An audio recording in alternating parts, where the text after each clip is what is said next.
Coucou tout le monde, nous voici pour une nouvelle vidéo et aujourd'hui on va faire une nouvelle chronique. Aujourd'hui on va parler d'un recueil de 3 nouvelles horrifiques d'Angel Spring qui s'appelle Mon chevet du soir. Donc ça a été une lecture plutôt plaisante, il fait 154 pages, c'est ce qu'il faut. Donc publié à Nombre 7 éditions. Il y a donc 3 nouvelles dont une qui, une qui m'a vraiment fait flipper et qui tend à faire réfléchir les gens. C'est la dernière qui s'appelle Je concours. Donc dans cette nouvelle-là, je vous en parle plus celle-là parce que c'est plus celle-là qui m'a vraiment angoissée. Je concours, donc c'est une jeune femme qui adore faire les jeux concours parce que voilà, elle adore gagner des choses. Et c'est vrai que même nous, des fois, quand on gagne, on participe à des concours parce que des fois on peut gagner des choses qu'on ne peut pas forcément s'offrir.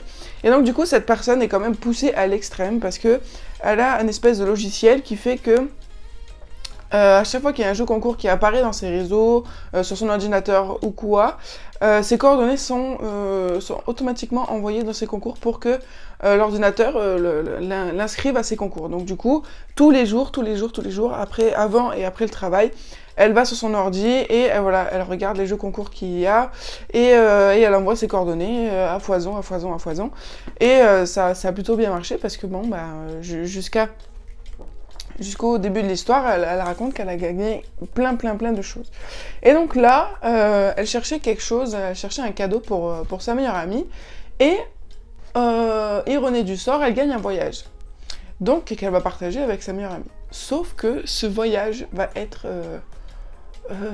horrible. Va être vraiment horrible. Et des fois, ça me fait réfléchir parce que moi-même, des fois, il y a des jeux concours qui apparaissent sur mes réseaux pour gagner un week-end en amoureux ici, un week-end en amoureux là-bas, machin. Et en fait, il va se passer des trucs vraiment sordides là-dedans. Et en fait, c'était que fumer, ce voyage de rêve au bord d'un lac, vraiment magnifique. Voilà, parce que je vais pas vous dire ce qui se passe, mais voilà. C'est quelque chose d'horrible qui se passe là-dedans.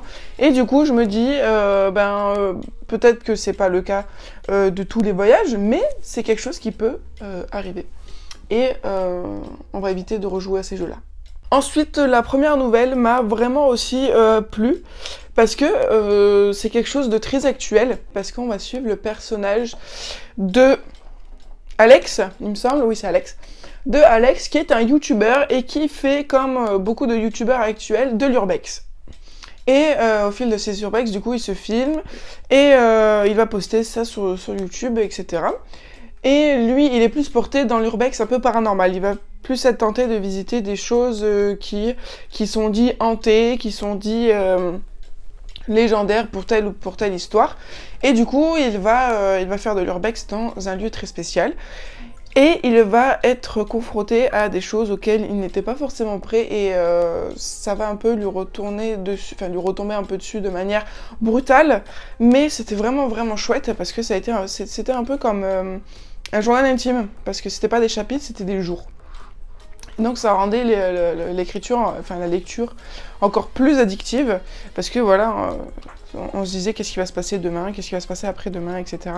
C'était vraiment chouette, d'autant plus qu'il y a aussi un petit côté, pas moralisateur, mais ce Chris, il a un meilleur ami qui ne croit pas du tout à toutes ces choses et qui ne veut pas forcément y croire, sauf que pour aider son ami, il va être forcé de voir les choses, il va être forcé d'y croire et des fois, il vaut mieux laisser les choses où elles sont sans forcément les titiller parce qu'on ne sait jamais. Voilà, on ne sait jamais. Moi, comme je l'ai dit, je ne dis pas que je n'y crois pas, je ne dis pas que j'y crois. Je dis juste que, on ne sait pas. Voilà. Et voilà, je ne m'y amuserai pas trop, quoi. Parce que, on ne sait pas. Je ne suis pas plus forte que l'univers et ses lois. C'était vraiment chouette. C'était un peu comme du Grand JD, le youtubeur. Je ne le connais pas, je ne fais pas de pub pour sa chaîne, mais je sais que le plus connu des youtubeurs qui fait ça, français en tout cas, je crois, c'est le Grand JD. Ensuite, la deuxième nouvelle pour là-dedans, il s'appelle le journal Apocalyptique. C'est une jeune femme qui, après l'invasion zombie due à une épidémie dans le monde, elle se retrouve toute seule. Et du coup, on va suivre un peu son histoire. Et en fait, cette nouvelle, elle n'est pas vraiment horrifique, elle est plus tragique. parce qu'en fait elle se retrouve toute seule pour des raisons, et puis au final elle va se dire non, bon écoute, je vais quand même tenter cette fois-là, et puis au final ben elle retourne à sa situation initiale. Donc voilà, c'était plutôt tragique et triste et plutôt horrifique. Mais voilà, c'était vraiment pas mal, surtout comme je vous l'ai dit, la dernière nouvelle, ça m'a vraiment beaucoup plu. Donc voilà, Angel Spring, beaucoup de bons points, vraiment beaucoup de bons points, là j'ai aucun point négatif aussi à dire là-dessus. Ça serait vraiment cool, pourquoi pas, avec tous les recueils de nouvelles maintenant horrifiques que j'ai, au mois d'octobre, que je les relise tous et que je fasse un top de recueils nouvelles horrifiques. Ouais, je pense que je vais faire ça, il faudrait que je me le note pour la dernière semaine d'octobre, de faire ça, faire une semaine spéciale recueil de nouvelles horreurs. Parce que, voilà, je vais essayer de les effacer de ma mémoire jusqu'à octobre.